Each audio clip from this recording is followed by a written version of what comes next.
Madame, monsieur, bonjour, bonsoir et bienvenue sur cette vidéo du Papetoufle. Aujourd'hui, sortie du trône d'Eldraine, nouvelle extension de Magic. Du coup, on va faire une nouvelle ouverture du booster, j'en ai 70. Il faut vous attendre à ce qu'il y ait une ouverture sur Arena. Puis, un peu plus tard, quand la sortie sera officielle en version papier, dans les magasins, il faudra vous attendre à aussi une ouverture physique. D'accord? Très bizarre ce que je viens de dire. Mais soit. Ça commence si mal. Bref. Du coup, là, avec cette ouverture sur Arena, ça va vous permettre surtout de prendre connaissance des cartes dans une qualité qui sera agréable pour vous. Et ensuite, on pourra faire ça en physique où ça sera un peu moins qualitatif puisque je n'ai pas la caméra pour le faire correctement, mais vous pouvez voir un petit peu ce que je gagne, etc., etc. On pourra passer un peu plus vite, donc forcément, il faudra regarder cette vidéo avant de regarder la prochaine qui viendra bientôt. Enfin, bientôt, en octobre. Voilà, 70 boosters, je rappelle qu'il y a la rotation, donc Ixalan, combattant d'Ixalan, Dominaria, N19, rotate en moderne ou en historique sur Magic Arena, ce qui fait que vous ne pourrez plus jouer ces sets-là en standard. Voilà. Du coup, vous allez recevoir plein de decks, des nouveaux decks de base, disons, voilà, pour celles et ceux qui veulent débuter, imaginons, et aussi un truc qui s'appelle Renewal, une sorte de petit gemme bizarre, vous avez gagné une dizaine ou une quinzaine de cartes, je me rappelle plus, de différentes raretés. En tout cas, non, pas vrai. Entre rares et mythiques, je sais pas combien, quel pourcentage, je n'ai aucune idée. Et puis voilà, j'ai encore reçu un Garruk, moi, puisque j'ai préco comme un pigeon. L'extension sur Arena, et voilà, c'est parti, directement. Ça me permettra aussi de vous parler des cartes, celles qui me plaisent, etc. Ça peut être sympathique, donc ça sera un petit peu plus lent au début, et on va passer plus rapidement vers la fin. Première carte, ouh. D'accord, donc ça s'enlève pas en fait. Ça... D'accord, donc on peut pas vraiment voir la carte. Ils sont malins chez Wizard. Ok, donc la carte qui était avant, c'était un terrain qui était assez cool. Un terrain qui arrive à engager si on contrôle pas 2 îles, je crois. C'est comptabilisé comme une île, et puis on paye 4 et on peut scry 2. Donc c'est un terrain sympathique. Intruse ou boucle d'or. Pour 7, on peut créer 3 jetons ours de 2. Bof. C'est pas une carte folle, je trouve. Je sais pas. Quoique, je me dis que ça peut être sympa, parce qu'elle coûte 1. Donc au pire, vous pouvez la jouer pour son body. Très bizarre ce que je viens de dire. Donc une 1-2 pour 1, ça va. Et si jamais vous la piochez T12... Est-ce que vous n'avez pas vraiment envie d'avoir une 1-2, vous pouvez toujours créer 3 jetons pour 7. Ok. Créature ciblée gagne -X, jusqu'à la fin du tour X étant le nombre de cartes dans votre cimetière. Ok. Et nous c'est vraiment terrible en fait, hein, cette merde. On peut pas en haut là. Bon. Attends. Graphisme. Niveau de qualité. Ça veut pas partir, ça, hein. C'est fou. Bien fait. Ok, bon, bref, tant pis, ça sera comme ça. Ça vous forcera peut-être à regarder l'ouverture papier. Donc, chasse-brille pour 3, une 1-1, vol vigilance. Elle a +1/+1.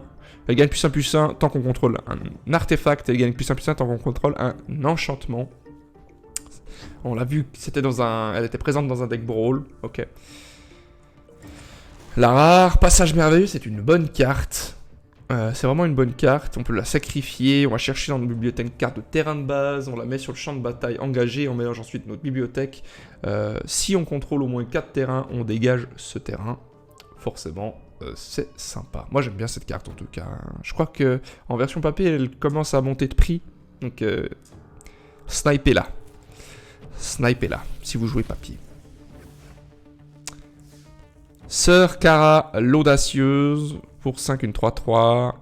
À chaque fois que Kara ou qu'un sort d'éphémère ou de rituel que vous contrôlez inflige des blessures à un joueur, exilez la carte dessus de vos bibliothèques, vous pouvez jouer cette carte ce tour-ci. Ah, intéressant. Et un jeton, on s'en fout.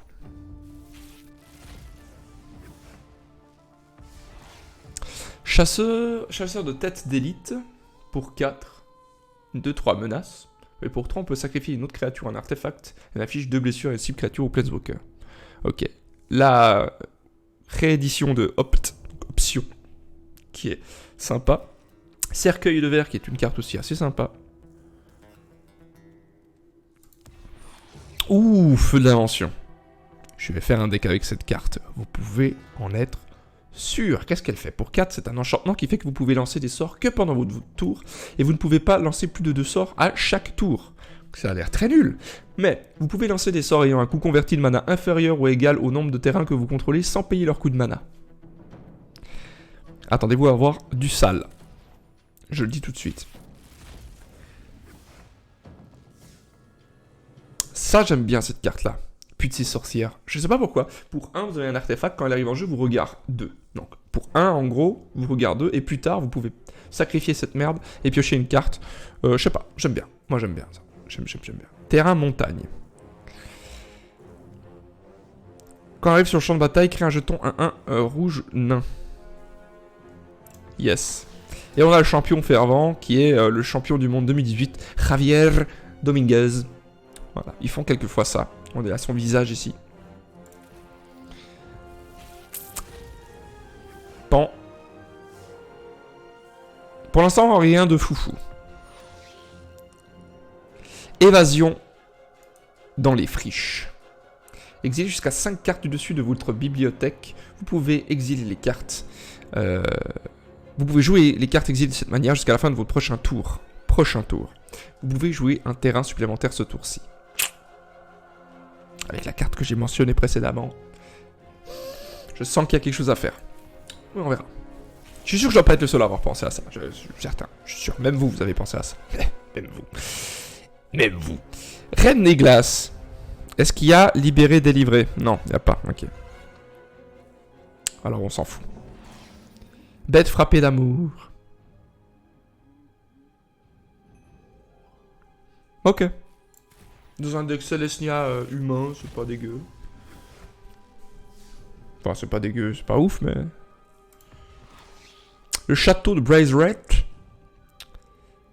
Elle arrive en jeu engagé à mon contrôle une montagne. Ça rajoute du rouge. Pour 3 et engagé, les créatures que vous contrôlez gagnent plus 1, plus 0 jusqu'à la fin du tour. Ouais, ok, ça c'est bien pour les monos rouges. Calamity, là. De nouveau le passage merveilleux.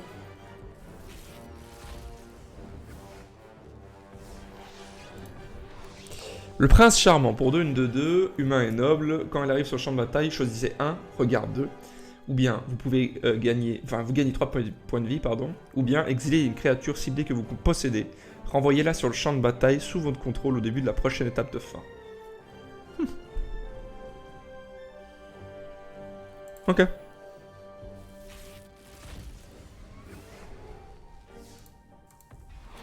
Ouh, l'horloge minuit. C'est une carte que j'aime bien. Je pense pas qu'elle soit très très forte, mais je l'aime bien. Pour toi, un artefact qui rajoute du bleu. C'est bon à noter. Vous payez 3 et mettez un marqueur heure sur l'horloge de minuit. Au début de chaque entretien, mettez un marqueur heure sur l'horloge de minuit. Quand le 12e marqueur heure est mis sur l'horloge de minuit, mélangez votre main et votre cimetière dans votre bibliothèque, puis piochez cette carte. Exilez l'horloge de minuit. Moi, j'aime bien ce genre de carte là. Je pense pas, encore une fois, que ce soit très fort en standard. En tout cas, j'ai rien imaginé de la sorte pour l'instant. Par contre, je pense qu'en Commander, en Brawl, des trucs comme ça, il y a des moyens de faire des trucs un peu bébêtes et bien sympathiques. Cavalier déterminé. Pour 4, une 4-2. Pour 2, la cavalière déterminée acquiert le lien de vie jusqu'à la fin du tour.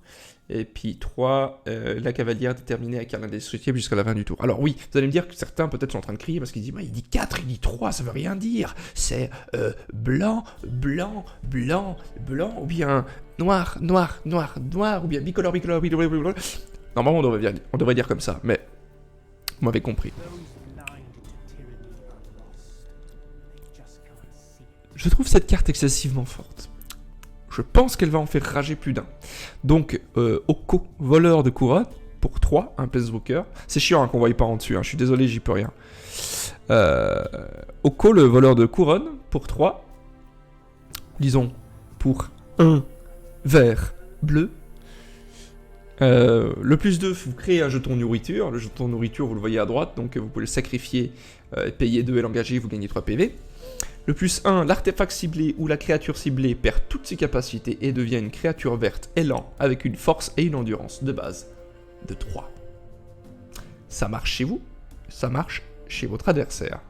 Et attendez, le moins 5, échangez le contrôle de l'artefact ciblé ou de la créature ciblée que vous contrôlez contre celui d'une créature de force inférieure ou égale à 3 qu'un adversaire contrôle. Il y a des trucs bien débiles à faire avec lui, je pense. Allez, c'est parti. Je vous ai dit, le début ça va être un peu lent, puis après ça va... Les 10 premiers un peu lent, et après ça ira très très vite. Jeunesse éternelle...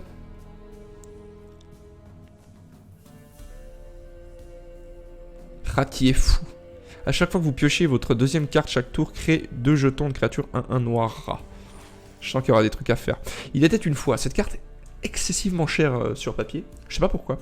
Enfin, j'imagine pourquoi, mais je pensais pas qu'elle allait prendre autant de... Voilà, donc si ce sort est le premier sort que vous lancez pendant cette partie, vous pouvez lancer sans payer son coup de mana. Ça me fait un petit peu penser au Leyline, mais même si c'est pas tout à fait ça, mais un peu dans l'esprit. Regardez les 5 cartes du dessus de votre bibliothèque, vous pouvez révéler une carte de créature ou de terrain parmi elles et la mettre dans votre main. Mettez le reste en dessous de votre bibliothèque dans un autre aléatoire. Ok. Pour l'instant, j'ai rien imaginé avec ça. J'ai pas pu imaginer grand chose. Certaines choses, oui, mais pas tout. Mais ça viendra. Folio ou Folios des Fantasy. C'est un artefact bleu pour 2. Pour 1 bleu. Il n'y a pas de limite au nombre de cartes dans la main des joueurs, donc vos adversaires compris. Vous pouvez payer XX et l'engager. Chaque joueur pioche X cartes. Je rappelle que si vous mettez 1 dans un X, vous êtes obligé de mettre 1 dans l'autre. Donc vous payez 2 et chaque joueur pioche une carte. Vous voyez ce que je veux dire? Très bien. Et puis 2 et bleu, vous engagez. Chaque adversaire met dans son cimetière depuis le dessus de sa bibliothèque un nombre de cartes égal au nombre de cartes dans sa main. Ok. Ok.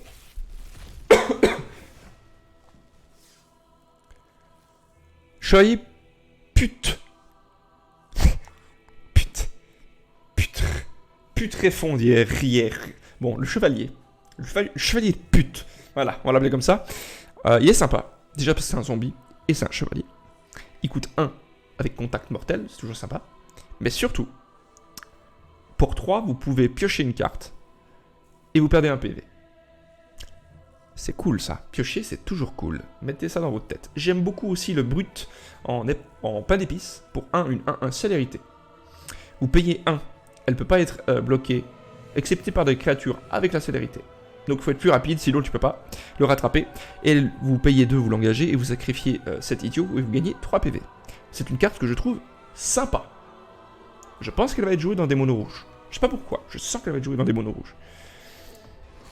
Et on a de nouveau Javier, ici. Je déteste cette carte. Je sais pas pourquoi, je n'aime pas du tout. Contrecarrer un sort avec un coût converti de mana inférieur ou égal à 3. Et c'est une créature de 1 avec le vol. Ok. Trébucher à soufre, je n'ai jamais vu celle-là. Pour 3, une défenseur portée. Il inflige une blessure à chaque adversaire. À chaque fois qu'un chevalier arrive sur le champ de bataille, sous votre contrôle, dégagez le trébuchet de soufre. Il y a des choses débiles à faire aussi, je pense. Et un jeton. Pour l'instant, à part Rocco, c'est moyen. Mais encore une fois, je préfère que ce soit moyen ici, plutôt que ce soit moyen lors de la vraie ouverture. Longue vue ensorceleuse, elle a été rééditée, c'est une carte Ixalan qui a été rééditée. Donc quand elle arrive en jeu, vous regardez la main de votre adversaire, puis vous choisissez n'importe quel nom de carte, et les capacités activées des sources du nom choisi ne peuvent pas être activées à moins qu'elles ne soient des capacités de mana. Donc si vous choisissez Heal, forcément c'est quelque chose qui crée du mana, donc ça marchera pas. Voilà, c'est juste au cas où... vous pensez être intelligent, mais en fait pas du tout. Sœur Aline, la griffe du lion. Pour 5, une 4-4 initiative. À chaque fois que Sœur Aline, la griffe du lion, attaque, les autres créatures que vous contrôlez gagnent +1/+1 jusqu'à la fin du tour. Ouh, Emery, guetteuse du loch. Carte très très forte aussi, je pense. Je pense que c'est aussi une des meilleures cartes qu'il y a dans l'extension. À mon avis. Et je dois pas être le seul à le penser. Hein, pour ça. Parce que j'ai vu quelques trucs tourner, je suis assez d'accord avec les trucs qui étaient en train de tourner, si ce n'est les serviettes. Référence? Bien joué. Ce sort coûte 1 de moins à lancer pour chaque artefact que vous contrôlez. Donc c'est une créature légendaire, machin, 2 et bleu, 1, 2, donc ça peut être votre commandeur, blablabla. Quand Emery guetteuse du loch arrive sur le champ de bataille, mettez les 4 cartes du dessus de votre bibliothèque dans votre cimetière. Vous pouvez ensuite l'engager et on choisit une carte d'artefact ciblée dans votre cimetière et on peut lancer cette carte ce tour-ci. Sachant que vous n'êtes pas obligé de choisir les cartes qui viennent d'arriver dans le cimetière. Il peut y avoir un artefact qui a été détruit 4 tours avant et vous avez envie de le rejouer. Et on connaît, en standard, un peu moins, mais en moderne, on connaît les decks artefacts, c'est débile, j'en ai un moi-même, j'en ai même plusieurs, j'aime bien jouer les decks artefacts, et c'est bien débile. Les artefacts, en tout cas, jusqu'à un certain moment, c'était des cartes excessivement fortes. Je crois qu'aujourd'hui, ils ont un petit peu réduit la puissance des artefacts, même si on a encore des très bons, mais avant, bien débile. Hein. Vision inexpliquée. Piochez 3 cartes pour 5, hein.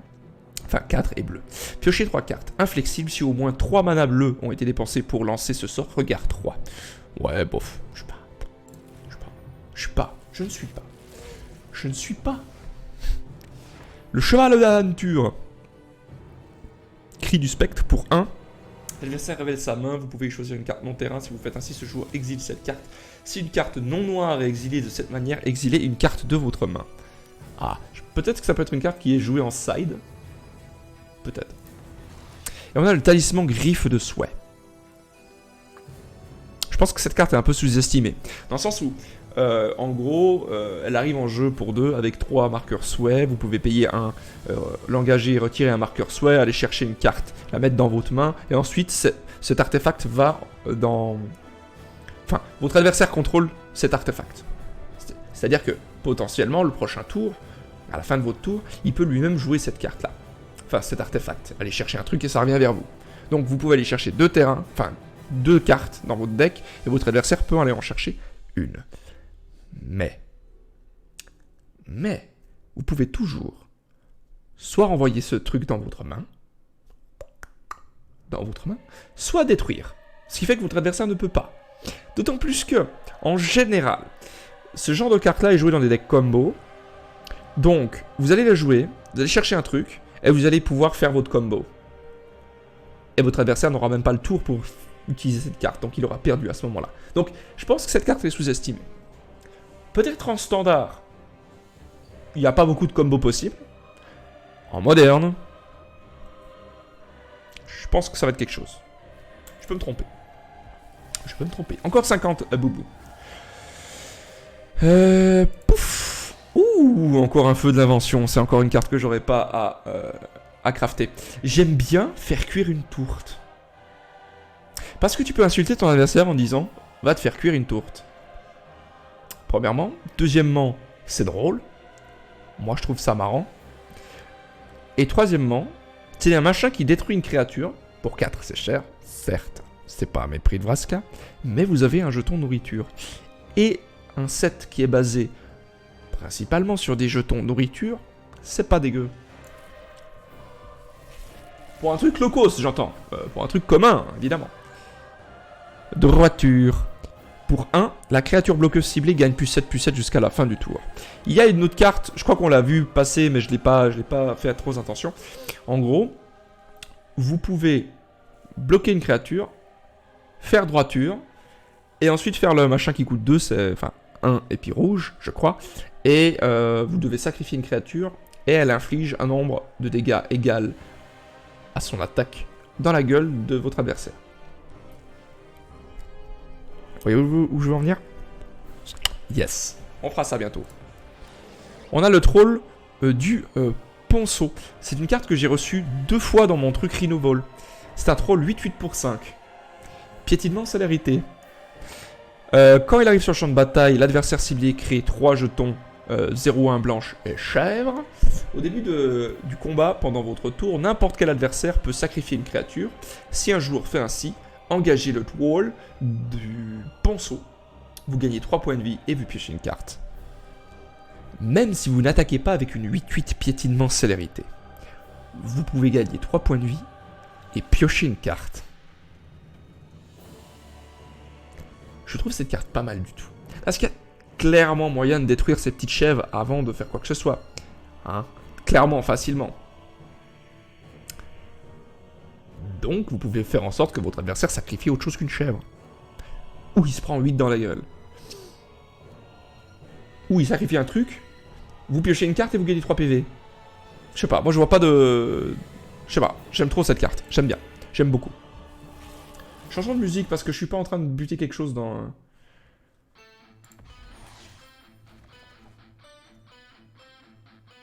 Eh bien je te remercie. Nous avons pas vu l'enchantement, mais je sais qu'il est fort. Et si on le retrouve, je vous expliquerai un petit peu pourquoi il est fort. Nous avons le chevalier assermenté pour 3, une 0-0 humain chevalier. Enfin pour 1 black. Les chevaliers assermentés arrivent sur le champ de bataille avec 4 marqueurs +1/+1 sur lui. Potentiellement une 4-4. Il attaque à chaque combat si possible. Il ne peut pas attaquer le tour où il arrive en jeu parce qu'il a le mal d'invocation. C'est pour ça que c'est écrit si possible. Si des blessures devaient être infligées au chevalier assermenté pendant qu'il a un marqueur +1/+1, prévenez ces blessures et retirez-lui un marqueur +1/+1. Je pense qu'il y a des choses à faire avec ça. C'est pas le plus fort, mais il y a des trucs à faire. Voilà.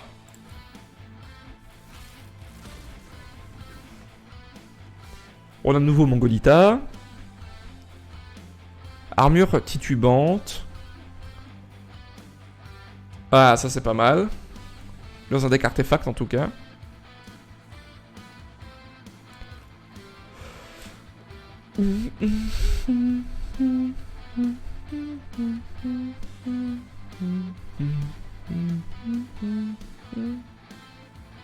Ça c'est un distributeur de +1/+1.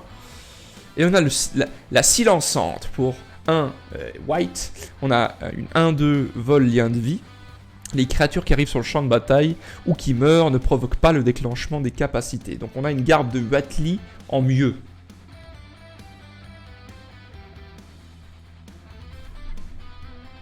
Attendez. C'est pas une 1-3 la garde de Watley là? Attendez. Est-ce que je l'ai là déjà? La garde d'honneur de Tocatli, pardon. Je parle donc de cette carte là, hein, qui était dans le set Ixalan. Pour 2, une 1-3. Les créatures qui arrivent sur le champ de bataille ne provoquent pas le déclenchement des capacités. Elle avait uniquement ça. Là on a une 1-2 vol lien de vie. Et aussi créatures qui meurent. Donc je pense que ça va être utilisé à mon avis. Je sais pas pour vous, mais n'hésitez pas à me dire dans les commentaires ce que vous pensez, hein, parce que ça fait un moment que je joue pas en standard en tout cas. Je dois vous avouer que j'ai plus la vision Commander et moderne en ce moment. Du coup, bon, c'est ça que je disais. Pour 2, enfin 1 et rouge, j'ai, en tant que coup supplémentaire pour lancer ce sort, sacrifier une créature, le jet inflige un nombre de blessures égal à la force de la créature sacrifiée à n'importe quelle cible. Voilà. Ouh, ça c'est cool aussi, ça c'est une chouette carte. Ayara, première de Lockvein pour black.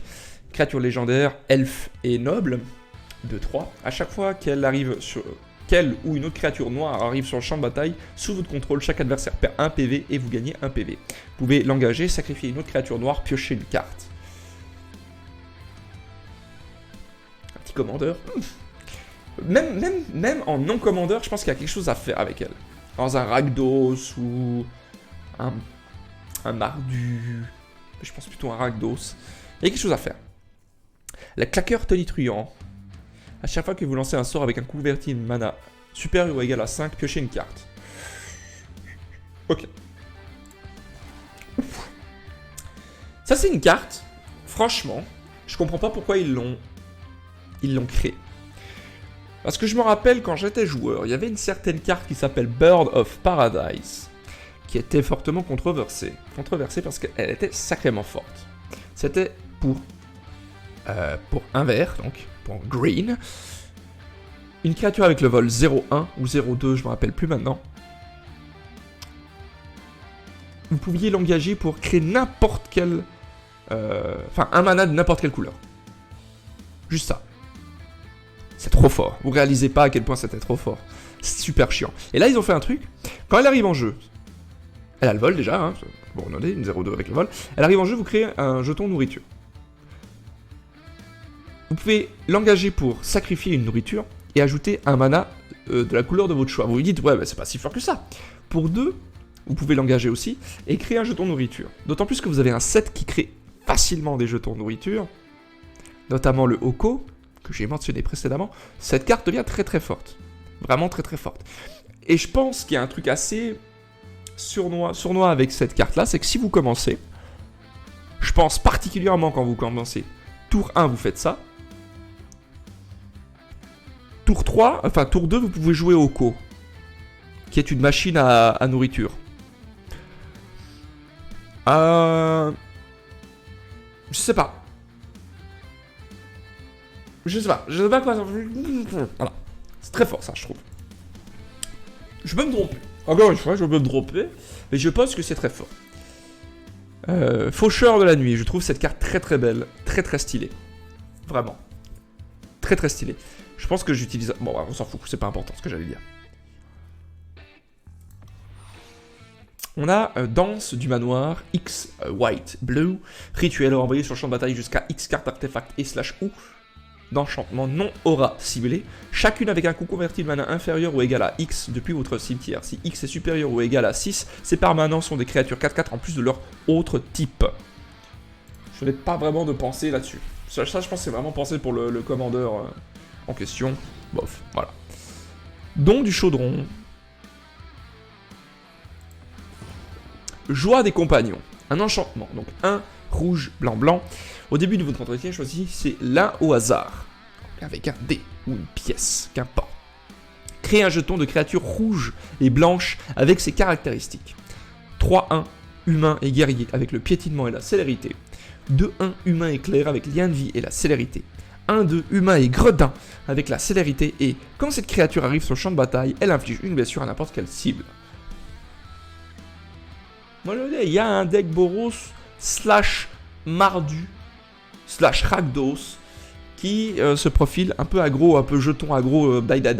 Je peux me tromper. Alors je ne suis sûr de rien après tout, n'est-ce pas? N'est-ce pas notre destin à tous? œuf d'or, j'aime beaucoup cette carte aussi, comme artefact. C'est un artefact nourriture, soit dit en passant, c'est à noter, c'est très important. Pour 2, quand elle arrive sur le champ de bataille, vous piochez une carte.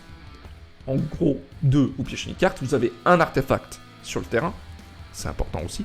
Vous pouvez payer un et le sacrifier. Vous ajoutez un mana de la couleur de votre choix à votre mana pool, ou 2 et sacrifier, vous gagnez 3 PV. Voilà. Et encore une Wa. Super. Nice. Trèfle porte-bonheur. À chaque fois que vous lancez un sort d'éphémère ou de rituel d'aventure, copiez-le. Vous pouvez choisir de nouvelles cibles pour cette copie. Très bien. Et un truc épique. Ah, pour l'instant, c'est pas fou. En vrai. Pour l'instant, c'est pas fou. Retour du Langue Bestion. Petit aparté. Garruk n'est plus...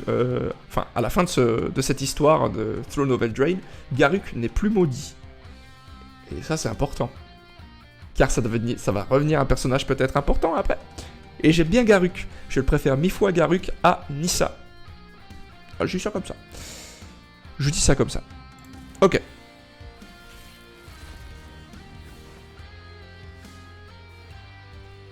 Qu'est-ce qu'elle est moche celle-là. Gardienne des secrets ondains, une 0-4. Hein, ou vous pouvez payer un bleu. Le joueur ciblé met les 4 cartes du dessus de sa bibliothèque dans son cimetière. Et puis le Ranger de Gîte Chêne. Créer 2 jetons de créature 1-1 humain blanche. Voilà. Ou alors, vous pouvez avoir une 2-2 pour 4. Engager les créatures que vous contrôlez gagnent puissance jusqu'à la fin du tour. Mais... ok. Ou le château de Ventress. C'est ce que je vous ai expliqué. Enfin, la première carte qu'on a gagnée, en fait. J'aime beaucoup l'image. C'est parti.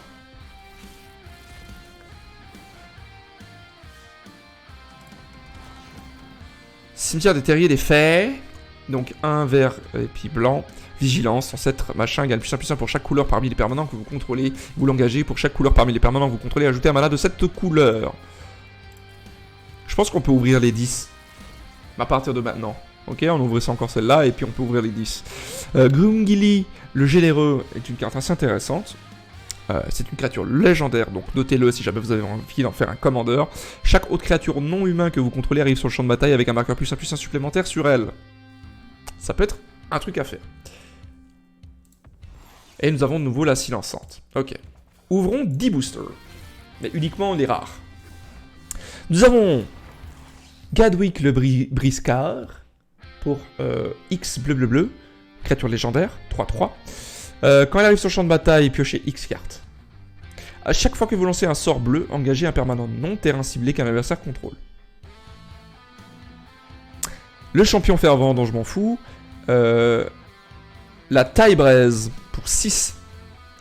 C'est un enchantement équipement, enfin un artefact équipement, pardon, légendaire, qui a le flash. Ce sort coûte 1 de moins à lancer pour chaque créature attaquante que vous contrôlez. Quand elle arrive sur le champ de bataille, attachez-la à une créature ciblée que vous contrôlez. La créature équipée gagne +1/+1 et a la double initiative et le piétinement. Et elle a équipement 3. Cette carte, je l'aime beaucoup. Et je sens qu'un ami à moi l'aime beaucoup aussi. Marcus, si tu es là. On a encore une oie d'or, donc on en a 3, ce qui est assez fou. On a une pyromancienne de Culmefer, qui est une carte débile, à mon sens. Je sais pas pourquoi ils ont fait cette carte, putain. Ils sont toujours en train d'alimenter le mono rouge. Chier merde pute. À chaque fois que vous le lancez, à chaque fois que vous piochez votre deuxième carte à chaque tour, la pyromancienne de Culmefer inflige 3 blessures à n'importe quelle cible. Et si c'est pas du mono rouge, ça va devenir du IZ. Je sais ça déjà, je le vois déjà venir celui-là. Je le vois déjà venir, je suis sûr qu'il y aura du IZ débile avec ça. Ça m'énerve déjà. On a un deuxième pyromancienne, je suis sûr qu'il nous force aussi à le faire. On a il était une fois. On a Grand Serpent de Lockmare pour 4 bleus noirs. Flash, 7/7. Vous pouvez payer un mana bleu, sacrifier une île, et il ne peut pas être bloqué sur site. Ou alors, payer un mana noir, sacrifier un marais, vous gagnez un point de vie et vous piochez une carte. Ah ouais, vous gagnez un point de vie. Étonnant. Ou alors vous pouvez payer Dimir, exiler 5 cartes ciblées depuis le cimetière d'un adversaire, renvoyer le grand serpent de Lockmere depuis votre cimetière dans votre main. N'activez cette capacité que lorsque vous pourriez jouer un rituel, à savoir durant votre tour, phase principale ou seconde phase. J'allais quitter. La gargouille de Ventress pour 1 et bleu, c'est une 5/4 vol. Gargouille, créature artefact. La gargouille de Ventress ne peut pas attaquer à moins que le joueur défenseur n'ait au moins 7 cartes dans son cimetière. Il y a quand même pas mal de cartes qui favorisent une technique de type meule. La gargouille de Ventress ne peut pas bloquer à moins que vous n'ayez au moins 4 cartes en main. Vous pouvez l'engager, chaque joueur met la carte du dessus de sa bibliothèque dans son cimetière. Ok. Et on a le parangon lance noir pour 1 et black. Une 3-1 flash. Humain et chevalier, quand il arrive sur le champ de bataille, ce chevalier acquiert le contact mortel et le lien de vie jusqu'à la fin du tour. Elle me rappelle un petit peu le vampire qui avait aussi le flash et qui faisait un truc pareil. Du coup, moi je suis pas tellement, je suis pas tellement, tu vois, je suis pas tellement quoi. Je suis pas tellement. Ok, on a le, j'ai gagné plein de trucs. On a le château de Brezeret qu'on a déjà mentionné. On a le cercle de loyauté pour 4 white. Artefact légendaire, ce sort coûte 1 de moins à lancer pour chaque chevalier que vous contrôlez. Les créatures que vous contrôlez gagnent +1/+1. À chaque fois que vous lancez un sort légendaire, créez un jeton de créature de 2 blancs chevalier avec la vigilance et vous payez 3 white. Et l'engagé, créez un jeton de créature de 2 blancs chevalier avec vigilance. Ok, on a un deuxième Oko, on a un deuxième ancêtre, on a un jeton, on a le grand serpent Anorok, que moi personnellement je l'adore. Je la trouve plutôt forte. Et on pourrait la jouer dans n'importe quel type de deck, j'ai l'impression. Pour X, une 0/0. Donc, vous payez 1, ça devient une 1-1. Vous payez 4, ça devient une 4-4. Sauf qu'elle a en plus la portée et le piétinement. C'est pas rien. D'accord? Et vous avez la protection contre le multicolore. C'est vraiment pas rien. Y'a que moi qui... Hein? D'autant plus que c'est des marqueurs, +1/+1. Donc, la technique de proliférer, elle est possible avec lui. Moi, je trouve que c'est une bonne carte. je trouve que c'est une bonne carte, d'autant plus que les cartes comme Cast Down sortent du standard. Vous voyez ce que je veux dire? Bon, je trouve cette carte plutôt forte. Je serais très content de l'avoir en version papier. Je pense qu'elle est très sous-estimée. Encore une fois, c'est mon avis. Nous avons la création du miroir pour un bleu-bleu, un enchantement. Vous pouvez faire que la création du miroir arrive sur le champ de bataille comme une copie de n'importe quel artefact ou enchantement sur le champ de bataille. Ça embellit joueur, c'est dévastateur. Je dis ça comme ça. Feu de l'invention, c'est notre troisième. Wizard of the Coast a compris ce que je voulais faire. Il a compris. Il s'est dit, bon, on lui donne 3 comme ça, il en craft que 1, il arrête de gueuler, l'autre abruti. Et moi je fais oui, mais tout à fait. Mais oui. Nous avons le roi troll festoyant. Alors, j'aime beaucoup cette carte aussi, je vais vous expliquer pourquoi. Pour 2, vert, vert, vert, vert, vous avez un troll et noble, ce qui est assez déroutant. Vigilance, piétinement, 7-6. Quand il arrive sur le champ de bataille, si vous l'avez lancé depuis votre main, créez 3 jetons nourriture. Vous pouvez sacrifier 3 jetons nourriture pour renvoyer sur le champ de bataille le roi troll festoyant depuis votre cimetière. N'activez cette capacité que pendant votre tour. Vous avez une 7-6. Vigilance piétinement. Qui quand elle arrive sur le champ de bataille, vous créez 3 jetons nourriture. Je rappelle que c'est un set qui est fortement basé sur les jetons nourriture. Je pense qu'elle est sympathique dans un mono green notamment. Ou un grul. Pourquoi pas? À voir. Et enfin, on a l'horloge de minuit. Qu'on a déjà vu. On va ouvrir encore 10 petits boubous. Ah! Ah! D'accord, donc plein de jetons. On a encore le taille braise. On a encore cet abruti. On a encore un troll. On a Torban Tan de Montrouge. Est-ce qu'on va faire un des commandeurs qui est basé sur des nains? Peut-être. Si une source rouge que vous contrôlez devait infliger des blessures à un adversaire ou un permanent qu'un adversaire contrôle, elle inflige autant de blessures plus 2 à la place. C'est une 2-4 pour 1. Rouge, rouge, rouge. Ok. Fait des souhaits. C'est personnellement la carte qui me mettait le plus de hype quand je l'ai vue. Vite fait comme ça. Pour un bleu. Pour un et bleu plutôt. Vous avez un 4 vol. Avec le talent suivant, un bleu. Défaussez-vous de 2 cartes. Renvoyez le fait de souhait dans la main de son propriétaire. Et vous pouvez la payer pour son truc d'aventure à la con là. 3 bleus.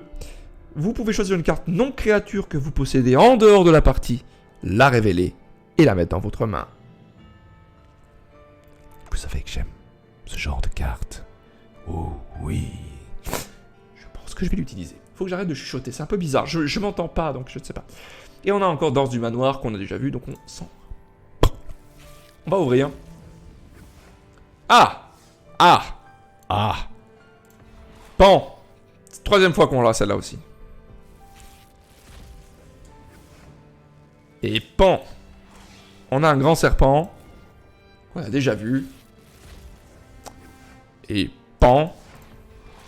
On a un parangon, farandole, je ne sais plus, qu'on a déjà eu.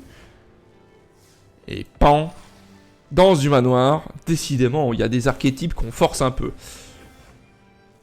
Et pan, enlevé par les fées pour X bleu-bleu. Vous avez un rituel. Renvoyez la créature ciblée ayant un coup converti de mana de X dans la main de son propriétaire. Vous créez X jetons de créature 1 bleu peuple fée avec le vol. D'accord. Ah, il nous manque un truc. Vous savez quoi, on va prendre un boubou. Un booster. Uniquement un. Uniquement un pour avoir le jeton. Le token. Le token. Sœur Eleonora. La perspicace. Je la trouve pas ouf, donc on va pas lire. Par contre, il y a un nain ici. Ha! Et on a à nouveau un serpent. Très bien. Alors, il faut savoir que j'ai reçu beaucoup déjà de decks. Oula, qu'est-ce que c'est que ça? C'est quoi ces 25 Ah, ça c'est à cause de la rotation, ça. Ah oui, d'accord. On verra plus tard. Il faut savoir que, voilà, monsieur, j'ai reçu pas mal de cartes. Notamment mythique. Notamment, où est-il? Le Garruk. Et j'ai reçu aussi les Sions royaux. Et j'ai reçu aussi le grand Cromlech. Ça Ça va être sympa. Eux, je vais les crafter. On va faire joli petit commandeur. Je rappelle, mi-octobre, commandeur. N'hésitez pas à mettre dans les commentaires si vous avez envie de vous battre contre moi et de venir aussi sur le Discord. Vous pouvez rejoindre aussi la chaîne en pouce bleu, abonnement, tout ça. Et puis, est-ce que je suis hypé ou pas? Absolument, bien joué, Timmy. Je vais tous vous appeler Timmy. Donc voilà, je l'ai dit, abonnement, pouce bleu, commentaire, tout ce que vous voulez, rejoindre le Discord, venir sur Twitter, Instagram. Je fais des proxys, je fais des peintures, ça fait longtemps que je n'ai pas fait des peintures, mais soit. Et puis voilà, à 1000 abonnés, j'en fais gagner. Allô? Malentendu. Bref, je vous souhaite une excellente soirée / journée. Oui, je sais, je fais l'ouverture le 26, vous voyez la vidéo le 27. On laisse passer le week-end, laissez-moi le temps de créer des trucs. Et lundi, ou mercredi, on se voit avec directement un petit deck. Voilà, c'était le Paptoufle, des papouilles du parmesan. À la prochaine.